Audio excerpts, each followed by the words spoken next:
নরেন্দ্র মোদীর দল বিজেপিকে ফ্যাসিবাদী আখ্যা দিয়ে তাদের বিরুদ্ধে যুদ্ধ ঘোষণা করেছেন দক্ষিণী সুপারস্টার থালাপতি বিজয়। বিজেপিকে আদর্শগত শত্রু বলছেন তিনি। এই বার্তার মধ্য দিয়ে 2026 সালের বিধানসভা নির্বাচনের দামামা বাজিয়ে দিলেন এই অভিনেতা।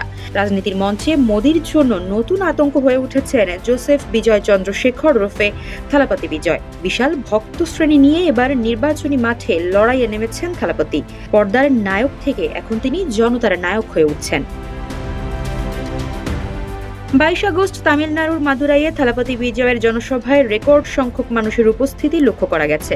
ভারতীয় সংবাদ মাধ্যম ইন্ডিয়া টুডের প্রতিবেদন অনুযায়ী তামিলাগা ভেন্ট্রি কাজাগমের দ্বিতীয় রাজ্য সম্মেলনে প্রায় 1,40,00,000 মানুষ সমবেত হয়েছিলেন।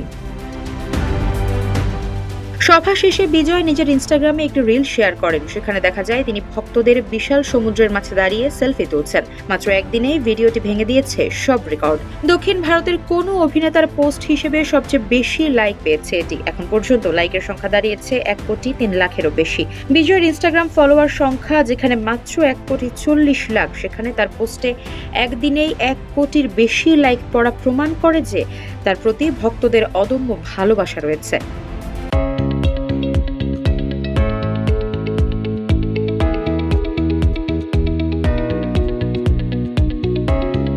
2021 সালে স্থানীয় নির্বাচনে বিজয় তার ফ্যান ক্লাব বিজয় মাক্কাল ইয়াক্কালাম থেকে রাজনৈতিক যাত্রা শুরু করেন।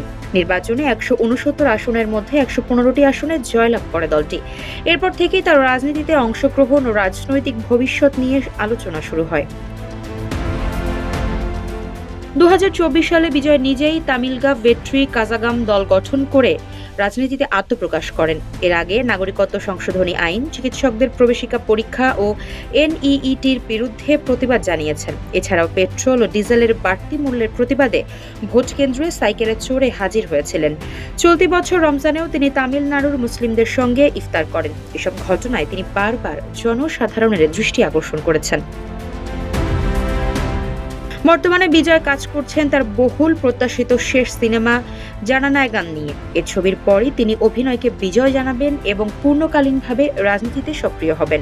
2026 সালের গ্রীষ্মে তামিলনাড়ু বিধানসভা নির্বাচনে প্রার্থী হিসেবে প্রতিদ্বন্দ্বিতা করবেন বলে ইতোমধ্যেই ঘোষণা দিয়েছেন বিজয়। রাজনৈতিক বিশ্লেষকরা ধারণা করছেন 26-এর বিধানসভা নির্বাচনে ক্ষমতাসীন ডিএমকে কঠিন পরীক্ষার মুখে ফেলতে যাচ্ছেন থালাপতি। আফসারা নাজ, নিউজ ডেস্ক, ইত্তেফাক।